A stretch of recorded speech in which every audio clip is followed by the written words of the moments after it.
It's my pleasure to do some introductions. I'm Wendy Amato. I hope that I've seen many of you before. Welcome back. I'm the Chief Academic Officer for Teaching Channel, which is a K-12 coalition company. It's my pleasure to welcome Dana Dudenhafer from Gainesville ISD. Dana, thank you for sharing expertise with us today. What would you like for people to know about you as a way of introduction? Well, I guess to know a little bit about me, I've been in education for a little over than 25 years, about 27 years. And during that time, I've held many support roles in education. All those roles have led me to big parts around educator growth and support. And that the hard work that we do as educators and having the support network is just an amazing opportunity. So I take any chances I can to help others, support ourselves as we help each other in this work. I love it. Well, I think that the community knows we would not bring you without the experience and expertise they want to hear about. But is there anything else you can share with us to help make a connection? Yes. Well, a fun fact, I guess for myself, it's not really that fun, but well, they are very fun. Three lovely little grand boys that keep me very busy, and a new grandbaby on the way, a little girl, in September. So not too far out. I'm very excited about that. Congratulations and double thank you for sharing time with us. When we're competing against grandbabies, we know you've made a huge commitment to share knowledge. We've got a great agenda lined up today. You can see it here. We want to learn more about Gainesville ISD, and we will do that through the story of their effective coaching program. We'll talk about how to establish one. We'll talk about priorities, and not just priorities for new teachers, which seem to be getting a lot of attention in research and in the press today, but also priorities for school leaders. There's a lot of responsibility at that level, and we want to make sure that we're attentive to multiple populations in this conversation. We're going to talk about best practices, and we always appreciate specific key strategies, so we will do that. And we want to make sure that people know how to get started as they evolve their own coaching programs. So a great lineup for us today. We want to launch a poll. I always like to know what people have going on. So I would say the first poll question we'll launch is asking you to please reply, which is most pressing as you prepare for next year? Let me see if I can get this here. Is it improving instructional practices, new teacher mentors, providing effective PD, improving school culture? And I love the way these polls show us as live, actual real-time feedback. Okay, we've got a little bit of everything, but a lot of some things. Dana, any surprises in these responses for you? No surprises. I think we're all striving for instructional practices and working around that. And we're all working on the work. It's tough work that teachers do day in, day out, leaders do day in, day out. And I think at the end of the day, just supporting each other is the most important thing we can do. But yes. Yeah, I agree. I think, and since we're in education, instructional practices are probably at the top of mind all the time. But as I look at the options as we think about preparing for next year, there's a lot that connects, and so maybe these will weave together as we go through our discussion. As we think about preparing for next year, I wanted to open our discussion by asking you to explain a little bit about how your program first launched. How did you get your coaching program going? What's the history? So, Gainesville ISD is a rural school district. We're about 60 miles north of Dallas, 3,100 students, a very small organization. But with that being said, we have some of the same, challenges that you would find in urban school districts where there's lots of students. And so, with that being said, turnover was an issue. We have improvement that's needed with student achievement. That led us to an TESOL grant from the U.S. Department of Ed, which we partnered with Insight Education Group. They reached out to us. That being said, it was an Empowering Educators to Excel grant, which worked on three key levers, and one of those being instructional coaching, the other one being instructional leadership teams, and then professional learning communities. So with that, we worked really hard to develop a culture of coaching and this kind of coaching for change system within our school, within all of our schools, and it just went from the ground up. So that work all started in 2018.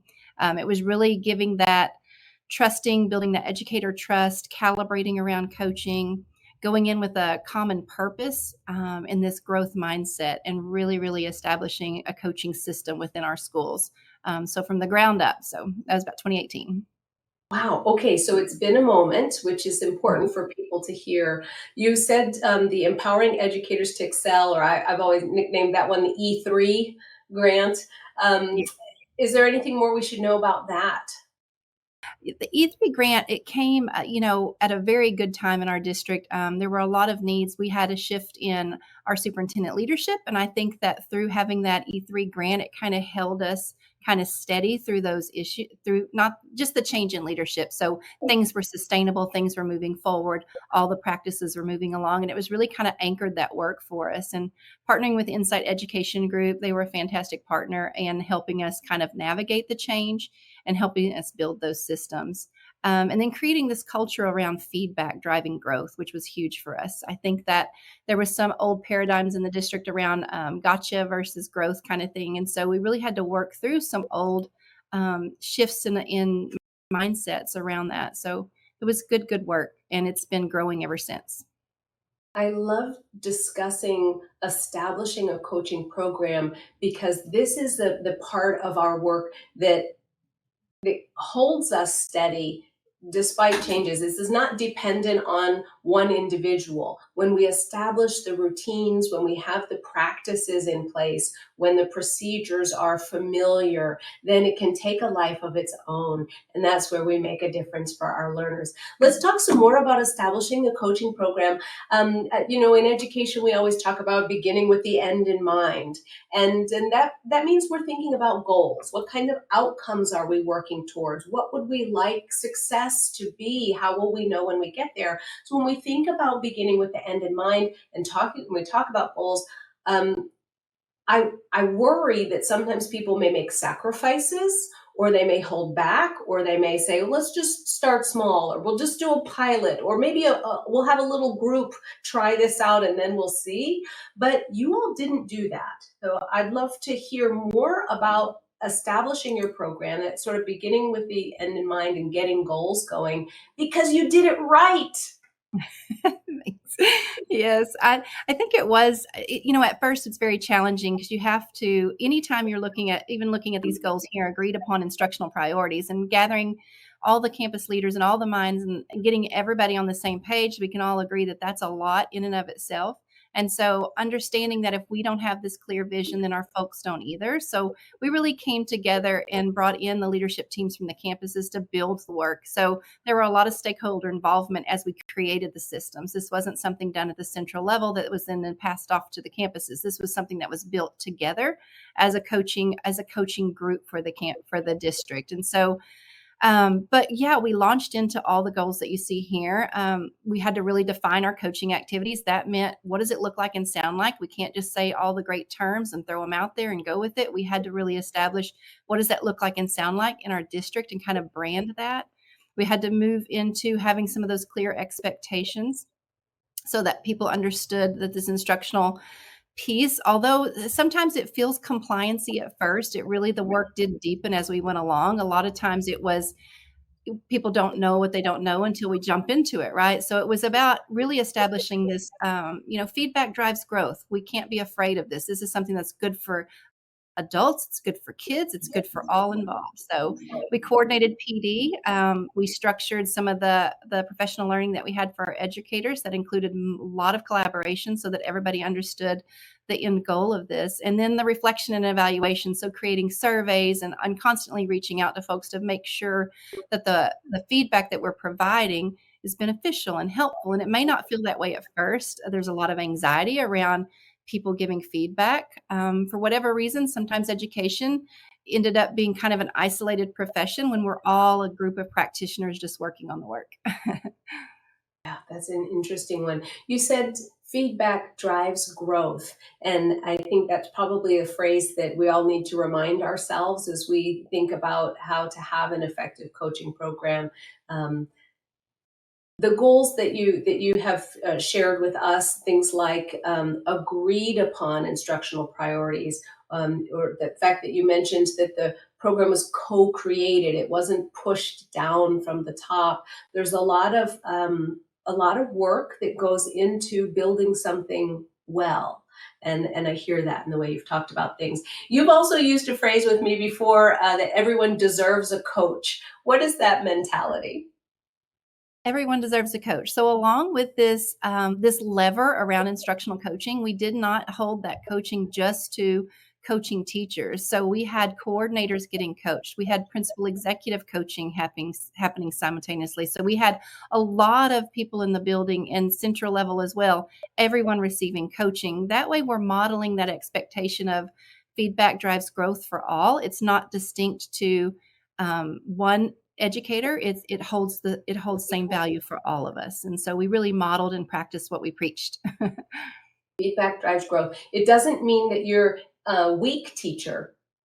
If No, absolutely not. Yeah. everyone has room to improve, it doesn't mean you're a sloppy school principal. It means Right. that you just acknowledge that there's a continuous improvement and everybody has room to improve. Absolutely. I love it. And I love the word deserves. Everyone deserves a coach. Like, if we were all athletes, we would expect a coach. Mhm. Why not Mhm. recognize that we deserve coaches also? I want to learn some more about the program. Talk to me a little bit about the high participation that you all have. This was not a small program, and it's not small now either, at the beginning or now. Tell me about the participation. So we have been through, when you say we started our coaching work in 2018, that does hold true.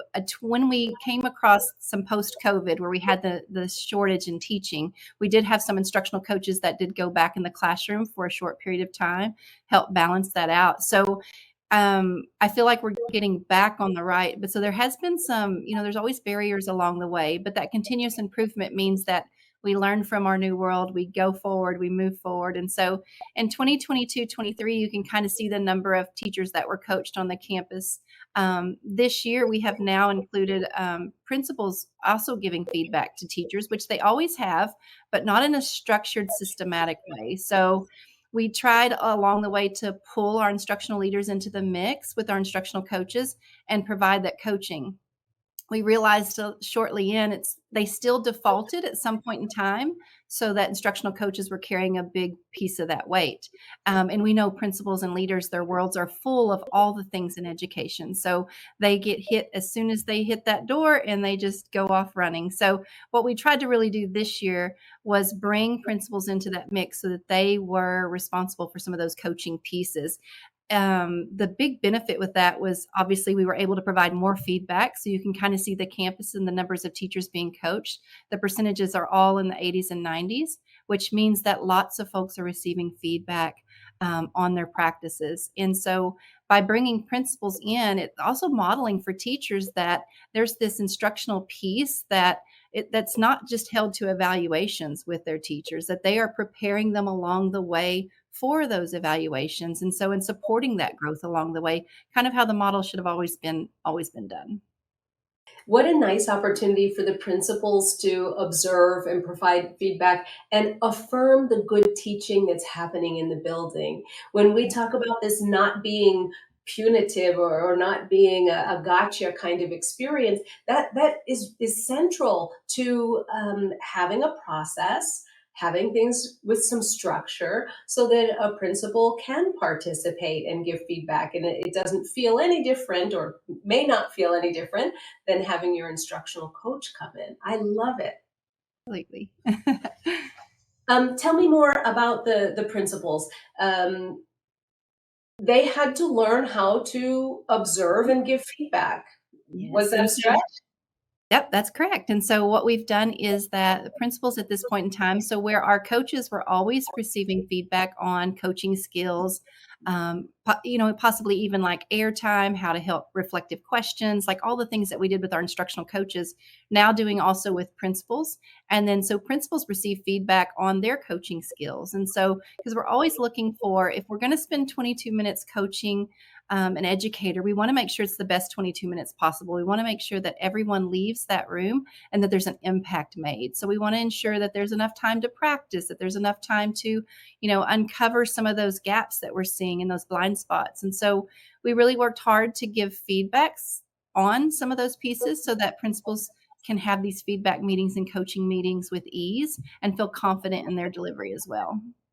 I love it. The confidence is important. Let's talk a little bit about this district-wide impact, because you do have many people involved and at lots of levels. And it's very reassuring to me to see the kind of feedback that you're collecting from teachers across grade levels and content areas. A second grade teacher saying, "This is the first time I've had a coach in 24 years. I look forward to more ideas and sharing of knowledge to help me be an even better teacher."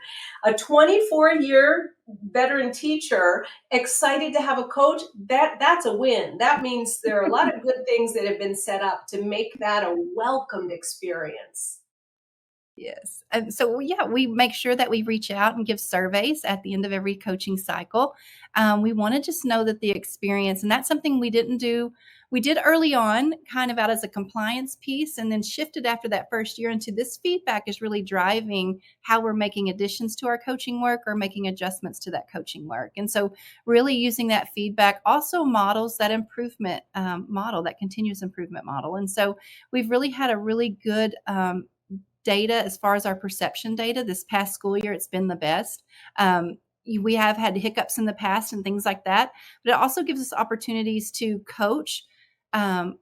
If we have the survey data to coach around those coaching skills. So our instructional coaches, our principals, we can take that data and then say, here's what the data is saying. Let's talk about this. And so we have some reflection opportunity. A lot of times, many educators and leaders, regardless of being coached as a principal leader, they can look at those survey data and that reflection data and then identify pockets where they could make adjustments so that they can deliver feedback meetings better, build trust better. A lot of times there's just one or two things to do a little bit differently. So I like that. And it's important for everybody to know that they're going to have an opportunity to speak up, that they're not stuck in a yeah. system or process or program without having a voice. There's a comment at the bottom. Seventh grade math teacher says, "Coaching was very helpful. I was able to better my teaching through the strategies and techniques that were modeled."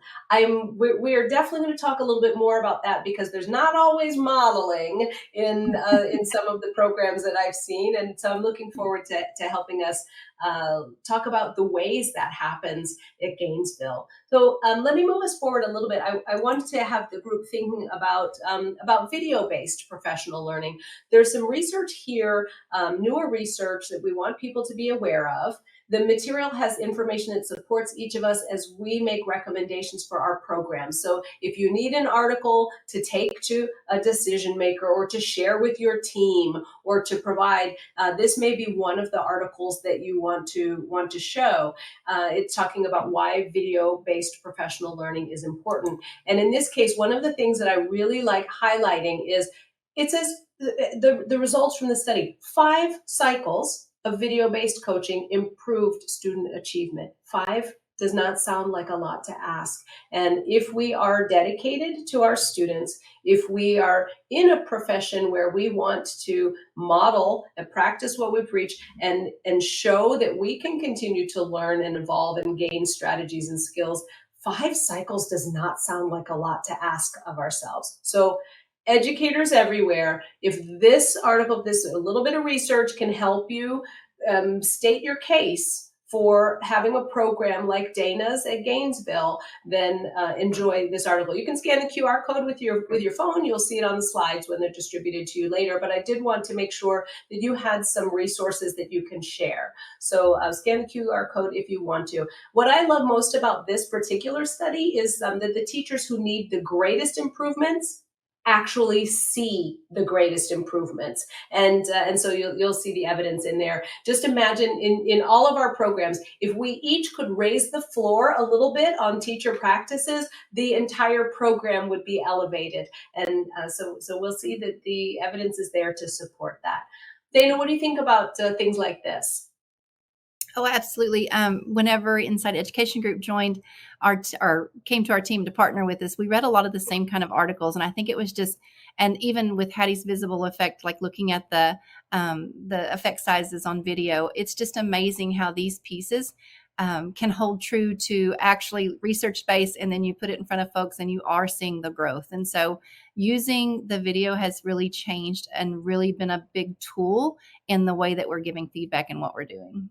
Yeah.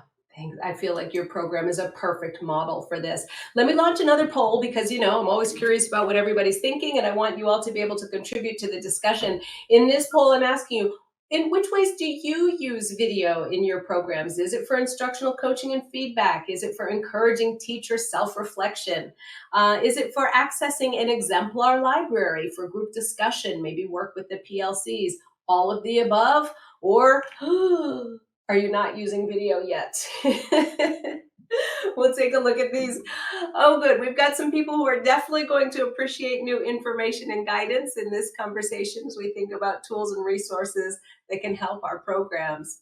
Perfect. Wow. Okay. This is a great poll.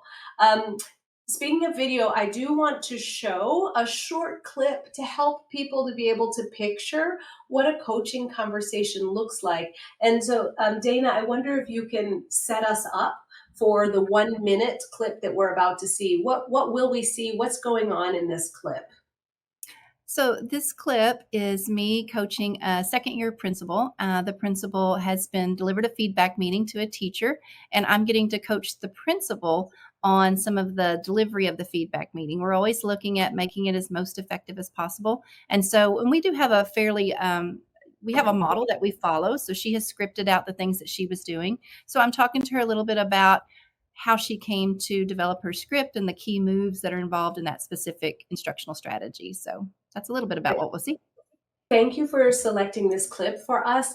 I'm excited about it because this is practicing what you preach.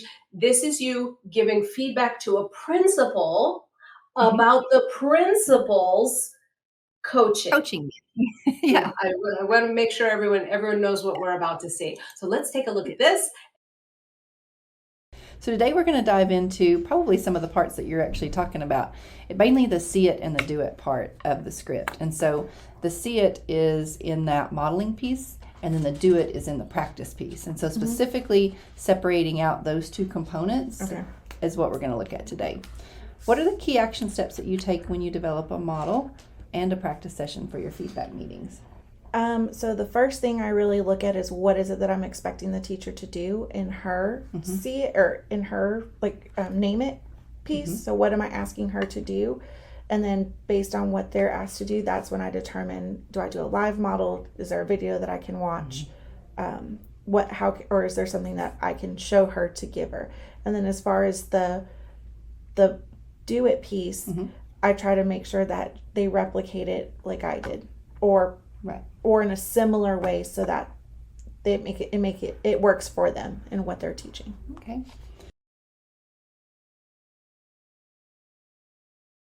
So in that piece, what we were really trying to land on is the teacher really didn't get to practice the skill towards the end of the coaching meeting. So they spent a lot of time talking about a lot of the things, but didn't really practice. So I believe she was coaching the teacher on specific turn and talk strategy to increase engagement in her classroom. And so they spent a lot of time talking about it, but did not get into the actual practice. Like, what would it look like? How would you structure it with partners? Let's line that out. What would it look like now? What would our topic question be? I'll let you look at your lesson plans. Let's develop a topic question. And then what you do from there is go into the structure of that turn and talk. A lot of it too could be just finding out if there's a hesitation. Sometimes we find there's hesitation. If the teacher's not talking and the kids get to talk, then what happens if I lose classroom control and the principal's in the room and things like that? So we honor all those feelings and thoughts, but really it's about helping the teacher practice that skill. And so that's what we were getting into. At the beginning of the clip, Dana, I heard you use the word script, and I was excited about that. I'm not a fan of the highly scripted curriculum where everybody's on the same page in every classroom, but I am definitely appreciative of a script that serves as a guide and that provides structure to make sure that everything that should happen does happen. And so maybe we can talk a little bit about the structure of a session. What are the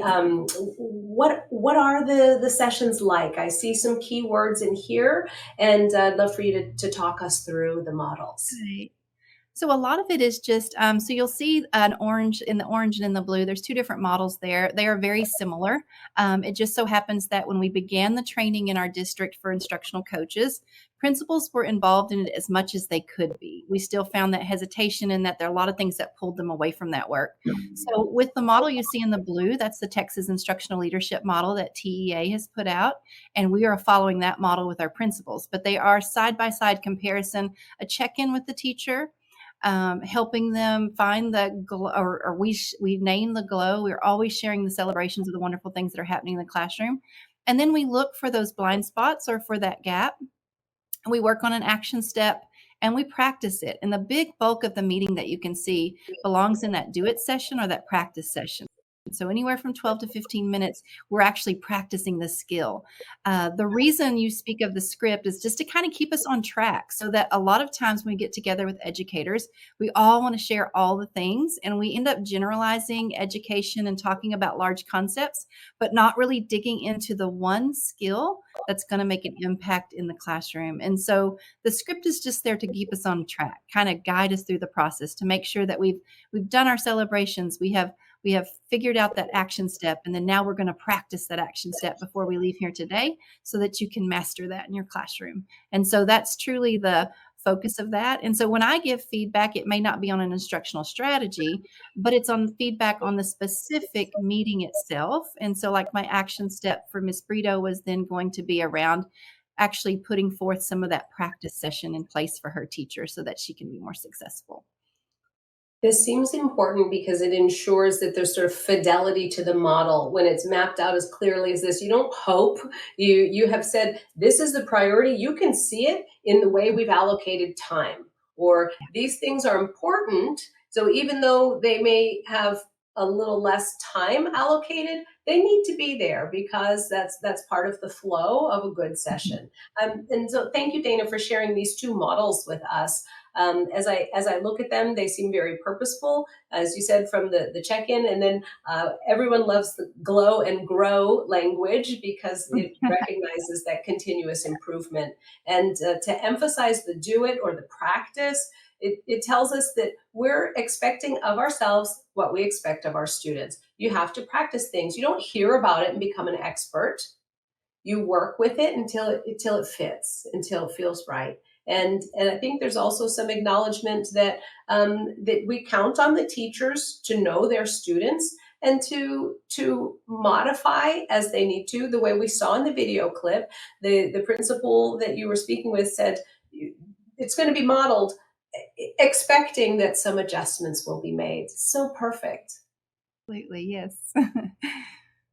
Let's talk a little bit. You mentioned TEA, which helps us as we think about priorities. When we're talking about new teachers, how have you used TEA to think about establishing priorities in Gainesville? And so for us, Texas Education Agency, they guide a lot of the work. So I feel like as we built our strategic plan, we align with what Texas Education Agency's priorities are so that we can map that out for our district. But they have a big priority around recruit, support, and retain teachers and principals. And we know how important that is in our world, especially as now it's becoming so where people are moving around so much. So what we want to do is make sure that they feel supported in Gainesville ISD. And so using this priority, they have developed the Texas Instructional Leadership Model, which is built on the work from Get Better Faster from Paul Bembrix and Toya. And we are using that focus specifically around observation and feedback cycles so that they are always providing that feedback to their teachers, and we're providing feedback to principals as well. So it is definitely that job embedded practice that we're using to improve. You've got the reminder for us that we're not starting from scratch when we establish priorities and set goals.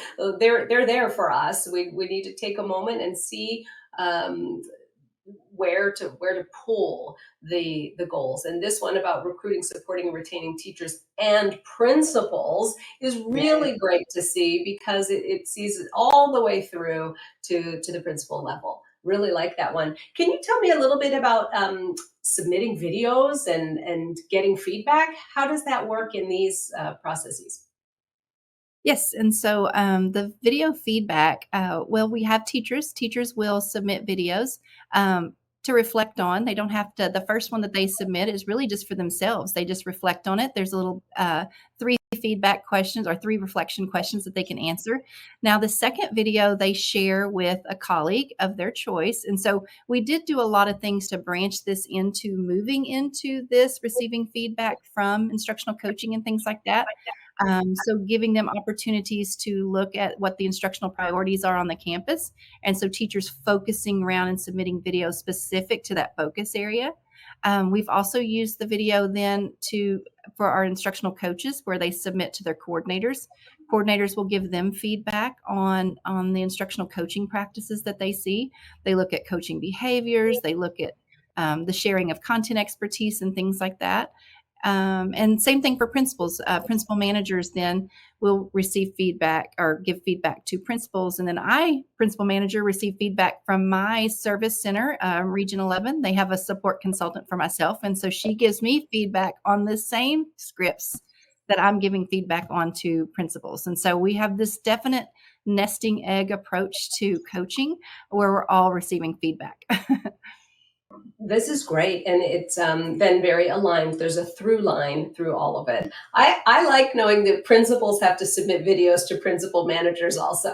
This just seems like it's fair. It's fair, right? It's modeling that we're all doing this work and we're all in. And I firmly believe that feedback does drive growth. And I do think that we have built this culture around that. And we are minimalizing the ones that are a little anxious in this or that are worried about, oh, my voice sounds terrible, like they're doing it so often now. Like those are the pieces that have been left out. So we're focusing on the work now. Yeah, the focus becomes directed to the right things because we can just let go of the distractions at that point. Yeah. That's really lovely. Let's talk a little bit about action steps for teachers, the structure of the action steps, and maybe thinking specifically about teachers at this point. I want to make sure that we talk about both populations. But in supporting new teachers specifically, what have I missed or what should I be asking about that we want to highlight? We did use the teaching channel library. That has been very beneficial. So when we talk about providing a model or providing an exemplar for a teacher, having the videos on hand, easy, accessible, has been, extremely important. It lessens the work of the principal that's trying to get to another thing. They can find a model piece, an exemplar really fast. And once that we use those key moves, kind of help us develop those action steps for folks. And so it really helps with, lightening the load when principals are so busy of finding a video that will work as an exemplar. The other thing we've done is we've used pieces of that to guide some of those professional learning sessions. And so when we find one, we can use an example within that because our entire district has a license.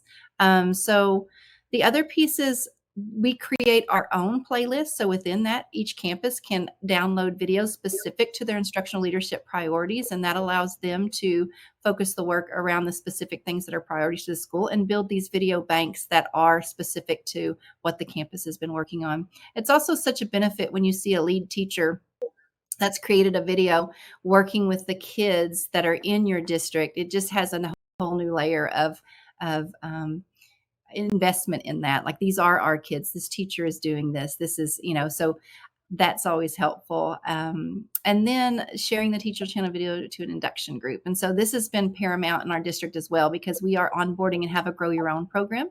And so these, the teachers that are coming in are paraprofessionals working on some of their teaching degree certifications, and then also working on some of their coursework for college. And so having some of these pieces here available for them has been extremely important. Thank you. We promised the webinar community some specifics, and so I want to land on a discussion of action steps, what they look like, and for us to be as concrete as possible. Can you talk us through the development of an action step? Yes. And so when we develop an action step so principals develop these action steps for their for their teachers, instructional coaches develop it for the teachers as well. This allows them to do it in a specific format so that there's no guesswork to anything. We want to know the what. but we also want to know how they're going to get there. And then what will the evidence be? And I think that's the thing that's changed for us the most over the last couple of years is that evidenced by.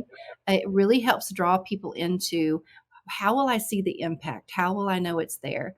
And so this is an example that I pulled from a script from a principal that was coaching a teacher. They were trying to get the students to do more of the cognitive lifting in the classroom. The teacher was doing a lot of the pieces for the kids. I'm going to ask the question, I'm going to answer the question, and things, that we've all done. But so she was really trying to push the teacher to get students to do the conceptual thinking. And so how are you going to do that? And she had just named it for the teacher. You'd ask the students to verbalize their thinking of the content and not just answer a specific question. And so then as evidenced by the witnessing of the student conversations and the things that were happening in that classroom. And so what happened with this particular one was this was an elementary school principal. So she's able to practice that with her teacher to get her to do those kinds of things and kind of just shift that cognitive load to the kids and what that looked like. So, and they were able to practice this towards the end of their session because I got to see that feedback meeting too. So that's the benefit of the video is we're all kind of learning these pieces together, and I have context for a lot of the pieces. So that does make a difference when you can see the before and after and understand the process in between. Thank you for sharing a real world example with us. This came from the materials that you have, and it's almost beautiful in its clarity and simplicity. And so I'm appreciative of being able to share it. This is a sample action step for teachers, but we know that the TEA priorities included school leaders as well in the goals. And so any thoughts about that? Yes, right now we live in a time where people are moving, a lot. Our goal is to retain. We know that when leaders leave, we know that there's usually an upheaval in the staff as well. And so our goal is to retain leaders and give them feedback as well. What we've noticed throughout the times that we've been given feedback to school leaders is really the building of their confidence. A lot of times you'll have a principal in year 1, year 2 that maybe followed a different route to leadership. And so they might be special education inclusion teacher. And so they've been in a lot of different places, but actually administering a lesson cycle or something like that might feel a little bit outside their box. But this has been giving them the confidence because the looks like, sounds like within our framework that we use really, really spells out, gives a lot of sample action steps. So when it talks about a turn and talk, or when it talks about getting kids to conceptualize the thinking, it gives you lots of ideas on the actual how to help the teacher get there. And so it's really built their confidence, and we were seeing a big lift in that. I love it. We do want the principals to be pulling in the same direction as everyone else and have everything aligned. Let's take a look at a sample action plan, an action step at the principal or coach level. Let's talk about how it may differ from a teacher one and how it's the same. Okay. And so it's the same format. This is actually establishing a really good flow for us, and everybody's, working with the same format regarding of what level you're coaching at. So this one was written, let's see, I think this one is an example of mine. And we have 2 principal managers in our district. And so provide more opportunity for teacher talk. And so in this particular case, what we found was a lot of the coaching meeting, you heard a lot of the voice coming from the principal, but not much coming from the teacher. So lots of head nods and things like that. But you didn't really get to hear a good sense that she understood exactly what was occurring in the actual coaching meeting.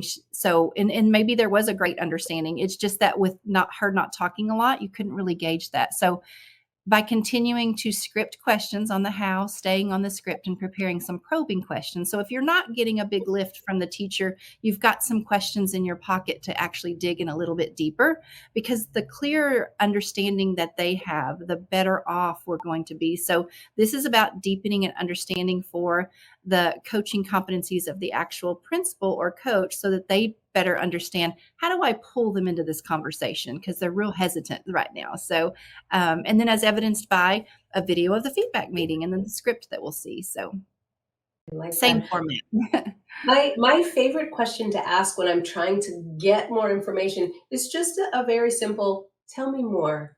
Yes. and a pause. I want to invite the EdWeb community to put some questions in the chat, not questions for us for Q&A, but I'd love to see your examples of extension questions that you use that help someone to engage in conversation. So watch for those in the chat. Extension questions that you use to help make a feedback conversation inquiry-based and valuable. And while those are getting typed in, I'll move us along. I promised practical content in this webinar, so let's talk about best practices and key strategies. We know in this kind of work, there really are three distinct approaches. There's self-reflection, there's peer feedback, and there's coaching. And the good news is they're not mutually exclusive. You don't have to choose one or the other. And in fact, they make the most sense when they're all ongoing and when they're all used concurrently. Are these the types of expectations that you have in your program at Gainesville, all three tiers? All three tiers: self-reflection, feedback, and coaching. Yes, all three tiers.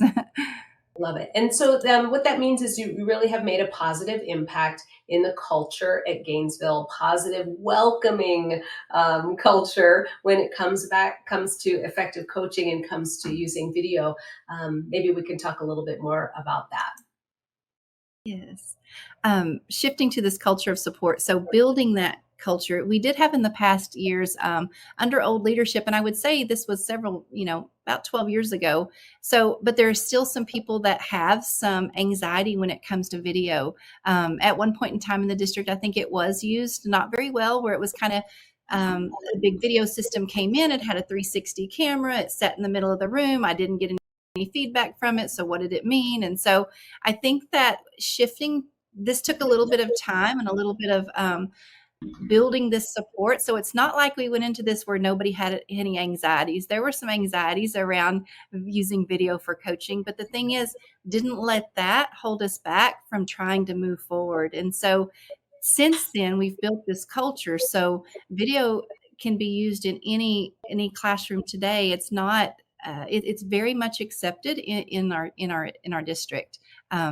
The big piece to that is the help that we had along the way, really defining our systems, really looking at it from an improvement standpoint and improving that system year after year. So having the partner that we had inside Ed, they really helped us prepare for some of this so that we did build the culture and bring people with us and didn't leave anyone behind. So, but it really did take a little bit to change some of those attitudes. Trust was a huge piece of this. So building trust with leaders and teachers and between leaders and teachers was an extreme intentional spot that we focused on so that we could change their attitudes. We did have an impact on retention. Within the 5 years of the grant, we were able to cut our retention in half by percentage points. Unfortunately, right after COVID, it climbed again, but we'd codified some really good pieces that were already starting to cut that back down as well. So it's been a work in progress, but the culture feels good. It feels really good right now. I think having established that culture positioned you to recover quickly from what was happening everywhere. That I would be interested in studying to see how Gainesville recovered more quickly because the foundational work was already in place. Yes. This is great. What else should I be thinking about when we talk about shifting to a culture of support? Other thoughts? Shifting to a culture of support, things to worry about. Don't let certain barriers stop you. You're going to have a lot of people that have some of these high anxieties, but don't let that hold you back from what you know to be true. We read in those research articles about the impact that video can have on coaching and the work that you're doing. And I would say, just don't let that hold you back. Hold true, bring people with you, put the stakeholders at the table so everybody is aware of the vision and get everybody in the same boat, moving the same direction, and really build that culture of support. It's that catchphrase of faster alone, farther together. So Yes. maybe that should be a thought for us. I do want to offer a couple additional resources to people. There's a QR code, but we can put the links in chat as well. Just a few more places for you to think about the importance of using video coaching. I saw a question that caught my eye in the chat asking how to get reluctant or timid teachers started. I would say use a video from the Teaching Channel Library and have a feedback conversation about a teacher that you all don't know and help someone to hear, oh, wow, they really are asking good questions, or wow, this really is focused on the student experience in the classroom. It's not a personal criticism. It's more comfortable than I thought. So if you were looking for a specific strategy, that may be one to help you. And then here's an Edutopia article about video coaching as a tool to retain new teachers. And as Dana is teaching us, some of the work that we're doing for our new teachers is also highly effective for school leaders, instructional coaches. So think about how to establish systems that work across the populations. We want to take care of everybody in our school communities. Dana, you have worn many hats in education. You have quite a bit of experience. In fact, I put a couple of notes down for myself. Oh my gosh, you have a master's degree in educational leadership. You've served as an instructional coach. You've been a dean of students. You've been an assistant principal. You're a district coordinator. And now you serve as the executive director of curriculum and instruction at Gainesville ISD. So I believe that people will be very happy to hear a call to action from you. What would you like to ask of the education community? Bring your experience to the top of the barrel here and let us learn from you. I would say really to go farther faster, choose a really good partner. So Inside Education Group provided some anchor for the work that we did. And there was a lot of tools that are out there that can help you with your work along the way. Video was one of those tools for us. It supported our goals in coaching. It helped us be at all the places when we needed to be. It helps us provide feedback in a timely manner, but also on our own time. And so that was helpful for us. But I just say choose a good partner and expand your network. The network, we're all doing this. We had an expansive network in this E3 community that we worked through, and we were able to reach out to each other at any time during that time to get a little bit about tips and tricks and things to help us move this work along. And there's no easy button for this work. We all know that it's tough work, but it's the right work. And so I would just say, use your partners, use your tools. This work is that important. Thank you, Dana. Got another poll for everybody. If we have not made you curious about learning some more, then maybe just a moment to think about it will get you thinking about what would be helpful. What would you like to learn more about? Is it the Empower platform that has tools and resources for sharing videos, for providing feedback? Is it the video library where you can find examples and models? Maybe it's a program to support your new teachers and provide the structure without you having to reinvent everything. Or is it tailored PD courses? Maybe it's all of the above. That's always my give me more information. I want all the things. So thank you for taking a look at this poll question. We do want to make sure that we understand how to provide the tools and resources to the education community that's going to move the dial on student learning outcomes. So this question is especially important for that reason. We all want to help one another. I would invite everybody to think about requesting a demo if you would like to learn more about the platform that Dana Dudenhafer and Gainesville ISD is using. Please feel free to have us share more with you about the tools and strategies and benefits there. And now we can take some questions. Dana, are you ready? I'm going to open these up and see what we have. I answered that question about how to involve a reluctant teacher. Would you have added anything to that one? We did have some reluctant teachers who had they were just couldn't get past it. So the first time they videoed, they actually put the video on the students just to lighten just a little bit. And so we were able to still hear student responses. We could still hear, what the teacher was doing and saying, but it just, for that first couple of submissions, it made her feel at ease. And so I would say that was one thing that we did for a couple of our folks that still had a little bit of hesitation. But we didn't let that hold us back from moving forward and then actually shifting that video so that everyone could be seen. But it did help with that hesitation.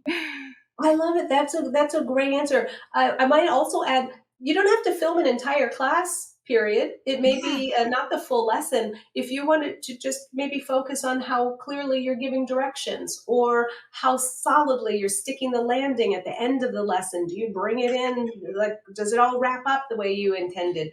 You may choose just a few moments, but there are lots of ways to make this a more accessible, more comfortable process for people. Here's a question for you, Dana. It says, so much of this work, I guess, so much of this is happening outside of instructional minutes. When is it happening? When is it happening?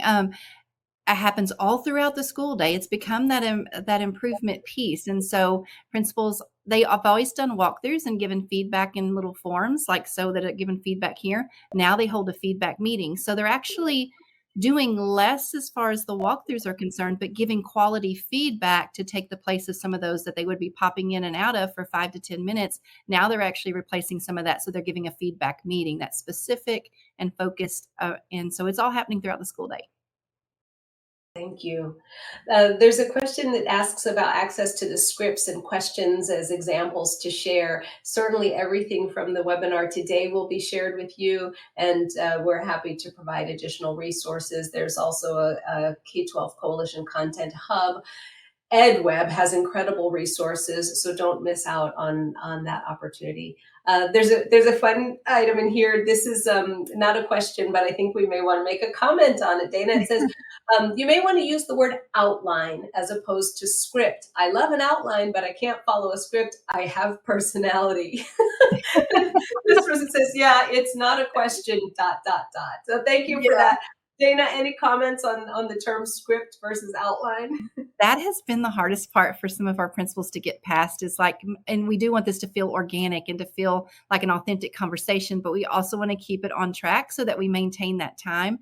Because you focused on, or the question passed on the instructional minutes, that 22 minutes is very important. And so sticking to the script or sticking to the outline that will help us stay on track with those and get that practice time in for folks. So yes. Or something in between the two. There may be somebody who may feel comforted by a script. That observation is great. And if the word script is just the one that sets you up to not want to use it, then absolutely don't get trapped by the semantics. Here's a question that says, are principals also providing evaluative conversations with teachers? And if so, how are they able to shift roles between coaching and evaluating? That's a great question. And so when we do a coaching meeting, the coaching meeting happens in the teacher's room. The coaching meeting is all around like that coaching piece. They're sitting side by side. It's not evaluative. When they have their final full evaluation, that's held in the principal's office. We really are working toward establishing that difference between evaluation and coaching support, since this is the first year that our principals have been giving feedback quite this structured and this often. And so what we did to start off was we have principals and assistant principals are all doing this work. We did separate it out. So if you were evaluating this person, you coached the other person. And so principals and APs kind of structured it like that, just so that people could foundationally understand that it was non-evaluative. And so we did make an adjustment like that, just so that people would make sure they felt it's non-evaluative. That was early implementation, yes.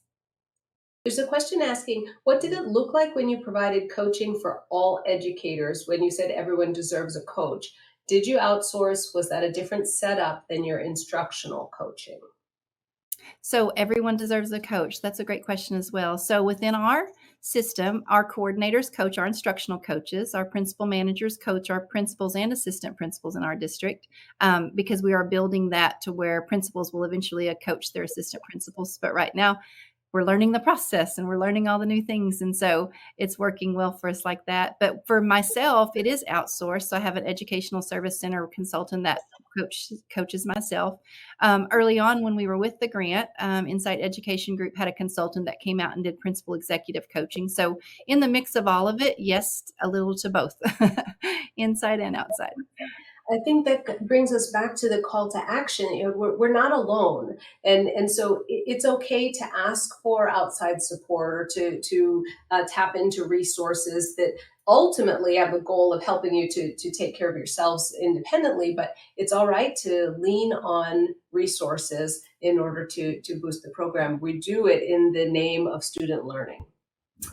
There are a few questions, Dana, that are asking for you to share more resources, and so we'll check in with you and see what we can pull together to put in an email for everybody. But I'm appreciative that people are asking because it means they want to do what you're doing. And it affirms for me that we brought you to the group that needed to hear from you, and that your experience is both valuable and appreciated. Dana Dudenhafer, on behalf of Teaching Channel, thank you for sharing your expertise and for your patience and wisdom throughout the webinar.